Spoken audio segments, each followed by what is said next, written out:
Welcome to the Polgar Chess University. In this lesson, our main topic will be the good bishop versus the bad bishop. Let's see our first example. White was former world champion Tigran Petrosyan and his opponent, the Yugoslav Grandmaster Boris Ivkov. Game started out as an English opening, although soon transposed to a modern defense. A King's Indian, where black withholds the knight of developing to f6 early on, is considered the modern versus the King's Indian defense. In this position, in addition to knight f6, which would transpose back to the King's Indian, black has several other options which they play time to time. One is to play e5 right now. Another one is to play knight d7. And the third frequently played move is to play knight c6, as black chose in this game. Here white has several roads.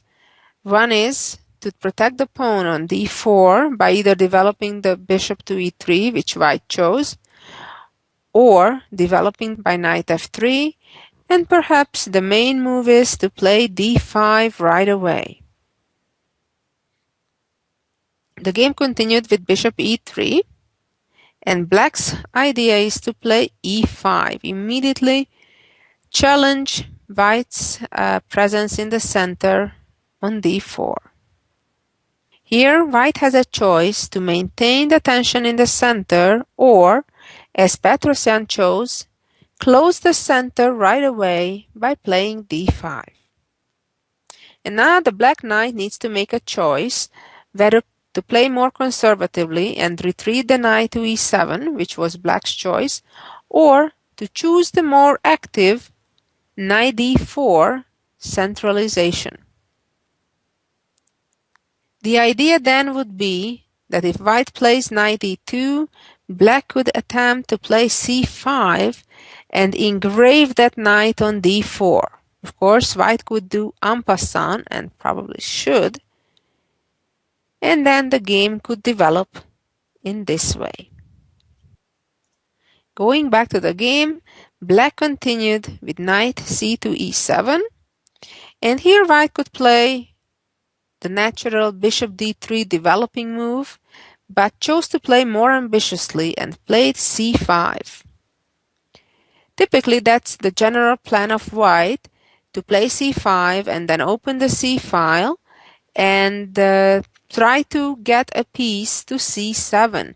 And that piece may be a knight or a rook, and that typically is a good plan for white. Of course, that takes a number of moves, and black usually in the meantime tries to develop counterplay on the other side of the board. What we may already recognize is that white has space advantage in the center. The way we can define that is that the white pawn on d5 is further advanced and restricting the black pieces. So because that pawn is on d5 versus its counterpart on d6, it's considered white having space advantage. Because that pawn is on d5, the black bishop cannot easily develop, for example, to e6. And that is a difference between the two bishops. The white bishop is conveniently on e3, while the black bishop has difficulties in finding an active square. Here black should have played knight f6, so after a trade and then check with bishop b5, black now can avoid exchanging the light squared bishops and play knight d7. After c5, the game continued with f5, which certainly is a logical move from black's perspective. Black wants to get in the f5 move before the knight develops from g8 to f6, because typically black ends up wasting two moves just to get to play f5. So from that perspective, f5 is a logical move. However, black needs to face now difficult challenges. White traded on d6 and immediately gave a check on b5. And now black is in a dilemma. The choice is to block the check with the bishop or move the king and give up the right to castle. While objectively it may be a better choice to move the king, it's very hard for a human to make that move. On the other hand, after bishop d7, which was black's choice in the game, white accomplished a major strategical victory, namely the fact that white now can exchange the light-squared bishops on d7. The situation now is that the pawn structure in the middle of the board has been pretty much locked up on d5 and e4 and e5 and d6. Those pawns are not likely to go anywhere in the near future. And that determines the fate of black's bishop on g7. Now that bishop is buried behind the wall of the black pawns on d6 and d5. Now, it's a situation when we talk about white having a good bishop versus black having a bad bishop. The problem is that the black bishop is restricted by his own pawns, while white, on the other hand, has the potential with his bishop to eventually attack black's pawns that are on the dark squares. White wants to make sure to maintain this blocked structure in the middle of the board and therefore continued by playing f3. So if pawn captures on e4, white would have the option to capture back with the pawn. Black responded by playing knight f6. And now white needs to continue developing. And the next piece to develop is obviously the knight on g1. On one hand, to clear the g1 square so white can castle, and on another hand, the knight went to h3 with the reason to then show up on g5 and e6. And that certainly can be an unpleasant news for the other side. At this moment, black missed the only chance for activity pretty much for the rest of the game. Here, black's best choice was to trade pawns on e4 and then show up with the knight on g4. Instead, black played the passive h6 to prevent the white knight's appearance on g5. And now, white better relocates the knight to f2 off the edge of the board. Of course, that was only a temporary situation. We generally do not want to put our knights to the edge of the board and certainly do not want to keep them there for long. Right now, the situation is safe. After pawn takes, white can easily capture back with the pawn because the g4 square is already sufficiently guarded by white's knight and queen. In this position, black could play f4. However, that would just further increase white's advantage and the hopelessness of the bishop from g7 to get revived. The game continued by black castling kingside. And here came the next important moment of the game, where white chose to offer an exchange of queens. White is shooting for a long-term positional advantage in the endgame, where black will be stuck without any counterplay. Typically, exchanging queens eliminates counterplay for the side that's in a more passive position. Perhaps black was better off keeping the queens on the board, but Ivkov chose to exchange the queens. It's true that now the knight is on the edge of the board again, the other knight. However, this is only temporary. The knight can and will come back real soon towards the middle of the board. Black continued immediately by playing rook a to c8, occupying the only open file. Black voluntarily gave up the pawn on a7, as capturing it would be a blunder, which would allow rook a8, winning a piece for black.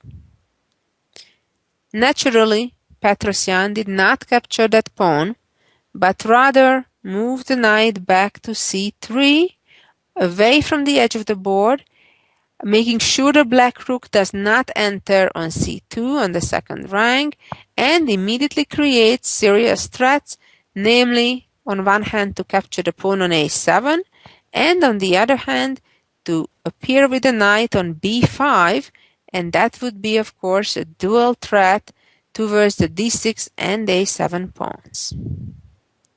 Black responded by playing a6, taking care of both of those threats. The a7 pawn is now in a safe square, and also Black prevented White's plan of playing knight b5.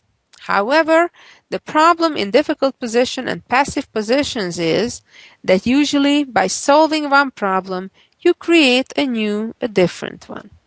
With playing a6, the problem that Black created for himself is the hole on b6. This is one of those moments where castling is not a priority. Since the queens are off the board already, the white king is completely safe by appearing on e2. And in fact, it is better to keep the white king in the middle of the board so the king can go to either side as needed. Black now responded by playing king h7 with the idea of the typical plan to try to get rid of the passive bad bishop on g7 after playing h5 followed by bishop to h6. White responded with rook a to c1. At this point, White has three important strategic advantages. 1. White has a better bishop than Black. 2. White has space advantage in the middle of the board. And 3. White's king is more active, more centralized than Black's is.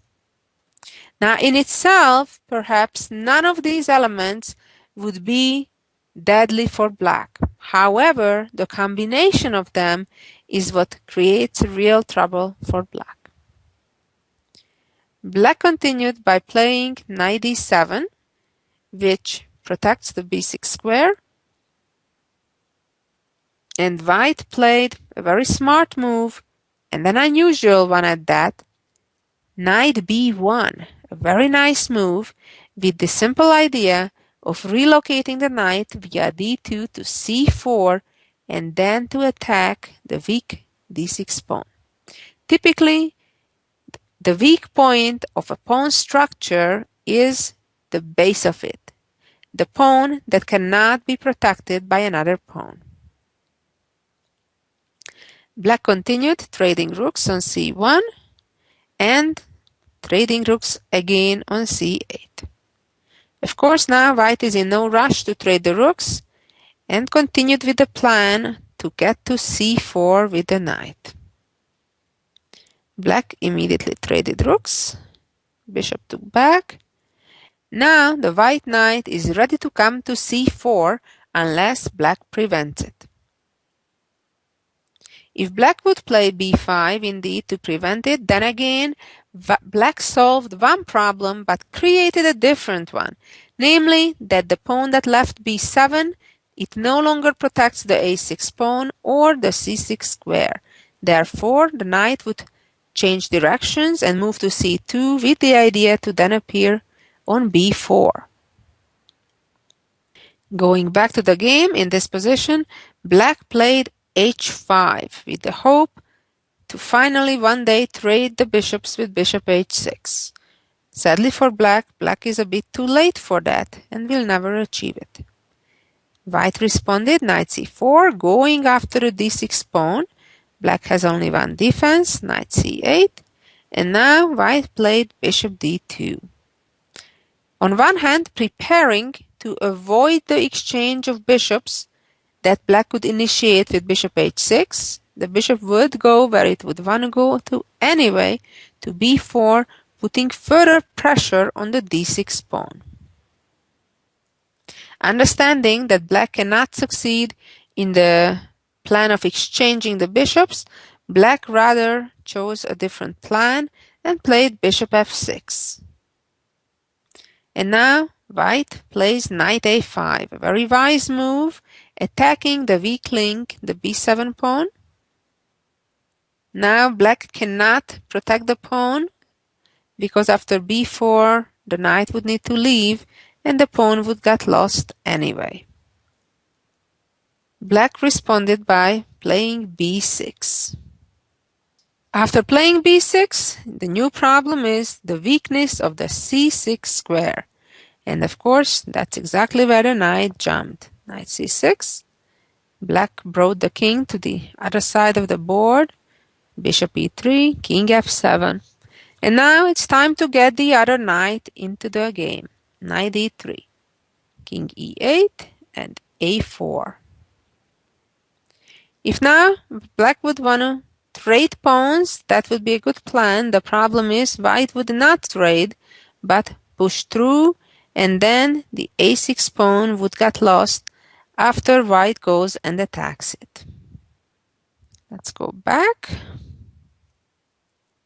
And black responded with bishop to d8. And white knight db4, provoking further weakening on the black side, attacking the pawn on a6. Of course, if knight c5, white could just trade bishop for knight and grab the pawn.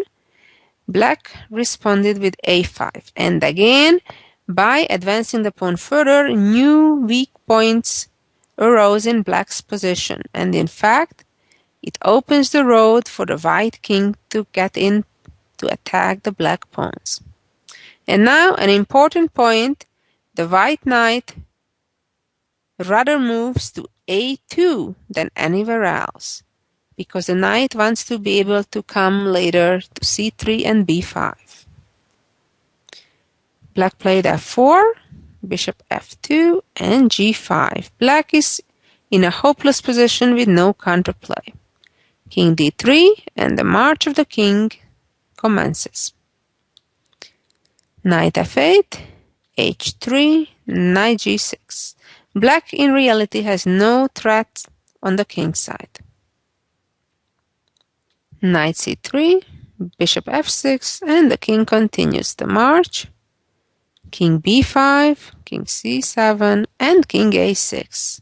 The beautiful thing is that because black has no light squared bishops, the white king is completely safe and can easily march and dominate all the light squares. If now black would just kind of sit and wait, white would be ready to check, chase the king away, and then get in with the king even further. And then the plan would be, for example, if bishop f6, knight c7, and the threat then is knight b8 check and knight e6 with a killer position.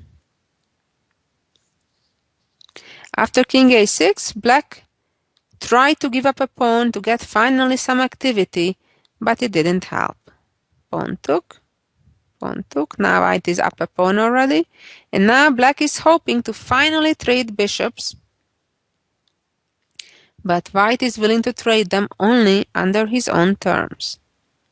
Take, take, and here the problem for black is that knight h4, which seemingly is a good thing, going after the g2 pawn, which white cannot defend, then g5, and after all, black doesn't get the time to capture the pawn, because then the g pawn will be unstoppable. After knight f2, the game continued with knight c7. White happily traded and is ready to advance his extra pawn. Knight g6. For now, black is blocking the pawn. Knight g4, knight h4. Black pretends to attack the g2 pawn, but in reality, that pawn is taboo as the knight is busy holding off white's g pawn. King a7, a wise waiting move. Knight went back. Now white relocates the knight to a better position. The g2 pawn is still taboo. Knight retreated, and a quiet, peaceful move puts black in zugzwang. The knight needs to move, and after knight h4, black is lost, as now white's g-pawn will march up. A very nice, clean positional game by the strategical chess genius Tigran Petrosyan. And now let's see the jewel of the week. Here we go. In this position, it is white's turn. And while white may capture the knight on d8, then black would capture the pawn on b5 and certainly be a pawn ahead and have some chances to win, even though with correct play, white could save the game. However, white can end the game even quicker and easier. White is better off giving the bishop up, but making sure the position will be closed and black gets no breakthrough. This amazing check allows white to close the position, and then black can make no progress in the position. Pretty amazing. On the other hand, if after the bishop check, black moves the king to a7, then white can insist giving the bishop up and then again close the position. It's important that after bishop c7, white is not ready to close the position with b6 because then the king gets out. For the same reason, it would be a blunder to play bishop a7 because then again the black king would escape.